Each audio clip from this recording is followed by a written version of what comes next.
City Union பேங்க்ல புதுசா அறிமுகப்படுத்திருக்காங்க 5 types of current accounts. Start up, regular, silver, gold, platinum. City Union Bank. Pennadam அருகே 4 அரசு நேரடி நெல் கொள்முதல் நிலையத்தில் 5000 நெல் மூட்டைகள் மழையில் நனைந்து சேதமடைந்துள்ளது.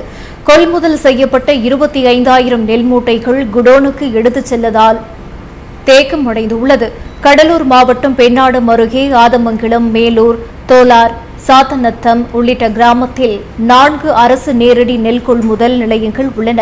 இந்த நெல் கொள்முதல் நிலையங்களில் தொலார், மருதத்தூர், தெத்தேரி, கொடிக்கலாம், குடிகாடு, வையங்குடி, கோடங்குடி, எரப்புஊர், எழுமாத்தூர், ஆவினங்குடி உள்ளிட்ட 50க்கும் மேற்பட்ட கிராமத்தில் உள்ள விவசாயிகள் தாங்கள் பயிர் செய்த நெல்லை அறுவடை செய்து இங்குள்ள அரசு நேரடி நெல் கொள்முதல் நிலையத்தில் விற்பனை செய்து வருகின்றனர்.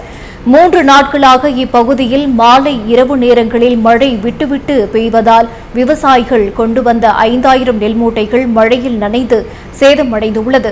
அதேபோல் 4 நேரடி நெல் கொள்முதல் நிலையங்களில் கொள்முதல் செய்யப்பட்ட 25000 நெல் மூட்டைகள் லாரி பற்றாக்குறையால் குடோனுக்கு எடுத்துச் செல்ல முடியாமல் திறந்த வெளியில் இருப்பதால் மழையில் நனைந்து சேதமடைந்துள்ளது.